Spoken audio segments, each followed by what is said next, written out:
Assalamualaikum warahmatullahi wabarakatuh. Berjumpa lagi bersama saya di channel Bayu Airbrush Lur. Gimana kabarnya? Tentunya dulur-dulur selalu jaga kesehatan dan jangan selalu jaga image ya Lur ya. Oke, ini adalah media terusan media yang kemarin kita bahas ya untuk masalah pendembulan dan pengamplasan. Nah, seperti yang teman-teman lihat sendiri bahwasanya kemarin kita mengaplikasikan epoxy primer, lalu ini sudah kering dan sudah dilihat tadi di bagian-bagian bekas dempul itu ada titik lubang-lubang kecil-kecil seperti titik jarum gitu. Nah, untuk mengatasi apabila ada temuan-temuan dempul yang belum begitu lurus ataupun halus, ada misalnya ada titik-titik seperti tadi, itu saya biasanya cover ulang menggunakan dempul kombi ataupun yang teman-teman biasanya sebut itu dengan dempul pasta ya dempul yang hanya 1K tidak memiliki obat. Jadi dempul kombi ini saya jelaskan untuk dempul kombi bahwasanya dempul kombi itu berfungsi untuk mengcover apabila kita nemuin baretan ataupun luka kecil seperti yang ada di video ini, itu hanya untuk mengcover media-media yang seperti itu ya. Dempul kombi itu tidak difungsikan untuk diperuntukkan menjadi dempul pembentuk. Nah, kalau teman-teman paksa misalnya dempul kombi ini mau dipakai pembentukan, itu biasanya nggak lama dia akan retak gitu ya. Kalau dempul kombi ini diaplikasikan secara tebal, dia itu biasanya mengalami keretakan gitu ya Lur. Jadi fungsi-fungsi dempul itu sebenarnya ada masing-masing seperti yang saya jelaskan di video yang kemarin yang kita upload barusan. Nah, ini terusannya gitu. Untuk memastikan bahwasanya ini kita masuk di sesi base coat correction, bahwasanya seberapa layak sih epoxy ini kita akan naikkan ke bagian pengecatan ataupun base coat. Nah, di sini bahwasanya tadi kita sudah koreksi semua, kita sudah pastikan bahwasanya media ini siap kita untuk lakukan base coat gitu ya Lur ya. Nah, Mas, apakah nanti misalnya sudah di dempul kombi misalnya itu harus di epoksi lagi? Kalau saya pribadi, selagi dempul kombi itu diaplikasikan cuman sebatas selebar kuku jari, itu saya tidak melakukan pengepoksian ulang. Jadi kalau teman-teman misalnya pengaplikasiannya mungkin lebar selebar telapak tangan, ya alangkah baiknya di cover lagi menggunakan epoksi. Tapi kalau hanya sekecil-kecil yang seperti yang ada di video tadi, itu saya tidak melakukan epoksi ulang. Jadi langsung naik ke base coat. Kok bisa Mas? Kan itu dempul. Nah, jadi kalau kelebihan dari dempul daripada dempul kombi itu dia memiliki partikel yang sangat kecil yang mirip sekali dengan partikel epoksi. Jadi aman. Jadi nggak menimbulkan yang namanya pulau. Tapi kalau berbicara dengan dempul yang biasa dipakai pembentukan seperti CHPO, BPO, itu dia harus wajib di cover dengan epoksi karena partikelnya lebih besar. Nah, kalau dipaksa dengan base coat biasanya menjadi pulau gitu ya Lur ya. Oke, untuk base coat di sini kita pakai jenis poliuretan, terus untuk pengaplikasiannya kita tadi 2 layer. Terus di sini setelah kita base coat kita diamkan kurang lebih 20 atau 15 menit, 20 menit kita langsung naik ke bagian clear coat. Nah, untuk clear coat sendiri di sini saya pakai auto glue 40-10 untuk mixing rasio 4:1:15% thinner gitu ya. Nah, di sini nanti karena media ini sebenarnya media ini harus ada grafiknya.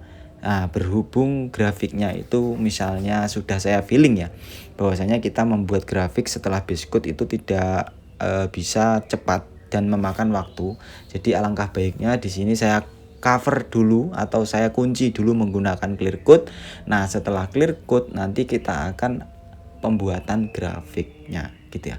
Nah, berhubung nanti kita akan membuat grafis di atas clear coat, maka untuk pengaplikasian clear coat nanti di sini saya pakai di 4 lapis supaya saya dapetin thicknessnya atau ketebalannya. Jadi supaya nanti ketika proses pengamplasan itu nggak rawan yang namanya jebol ke bawah gitu ya. Karena gini, banyak sekali pertanyaan teman-teman, kenapa Mas saya clear ulang kok sering keriting ya. Nah, ini di sini kebetulan ini sebenarnya masuknya di sesi flowcode juga, cuma di sini kita untuk pembuatan grafis. Karena kalau saya paksa pembuatan grafis dengan waktu yang mungkin memakan waktu yang berjam-jam, itu takutnya base coat yang saya aplikasikan ini karena jenisnya poliuretan, itu takutnya dia terlalu kering, nanti malah nggak nempel ya untuk clear coatnya. Jadi di sini saya putuskan untuk saya kunci dulu dengan clear pertama, nanti kalau sudah kering baru saya amplas lagi, baru saya bikinkan grafis gitu ya lur ya. Nah, untuk pengaplikasian nanti kita pakai di 4 lapis. Jadi untuk pengaplikasian bisa dilihat sendiri, dari titik A ke titik B, terus titik B saya balikin lagi ke titik A. Jadi nggak ada sistem yang namanya sawur-sawur dulu, tipis-tipis dulu, itu malah bikin rawan ya. Jadi mengingat tempat yang masih ala kadarnya seperti ini, kalau kita main flash op atau main flash temp ataupun di model sawur-sawur dulu atau tipis-tipis dulu, itu malah kacau nanti hasilnya. Kalau saya sih model pengaplikasian tetap one visit application, jadi sekali lewat dari titik A ke titik B, titik A ke titik B, titik A lagi ke titik B, titik A lagi ke titik B, gitu aja. Kalau kita main flash op terlalu lama, nanti malah faktor pertama, eksternal pertama yang akan timbul itu biasanya kotoran akan nempel semua di situ.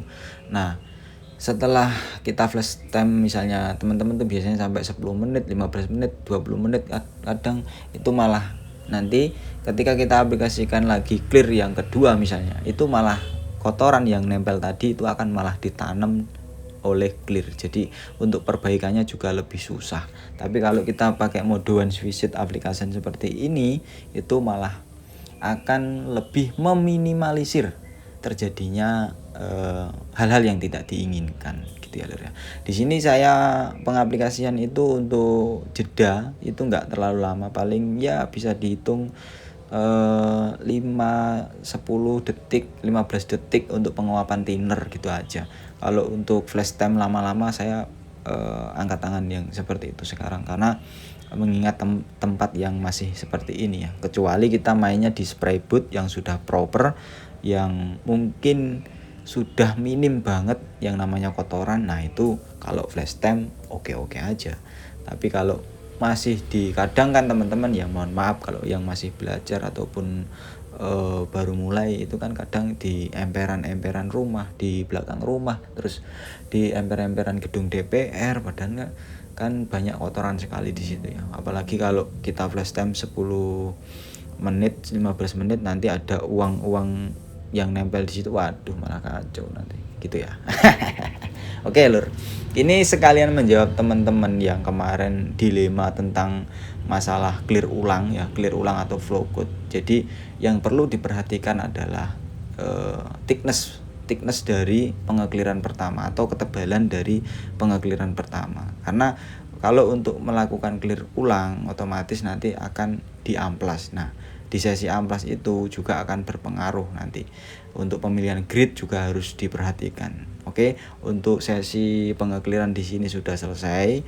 Nanti kalau sudah kering, kita akan lakukan pengamplasan dan pembuatan grafis. Dan ini adalah hasil untuk clear yang sudah kering. Bisa dilihat sendiri untuk hasilnya. Dan ini nanti kita akan lakukan pengamplasan. Mungkin saya akan sedikit tampilkan cuplikannya untuk video selanjutnya ya. Oke, thank you for watching. Nanti kita akan lanjut lagi di part selanjutnya untuk pembuatan grafis dan pengekliran ulang gitu. Oke, saya pamit undur diri. Wassalamualaikum warahmatullahi wabarakatuh.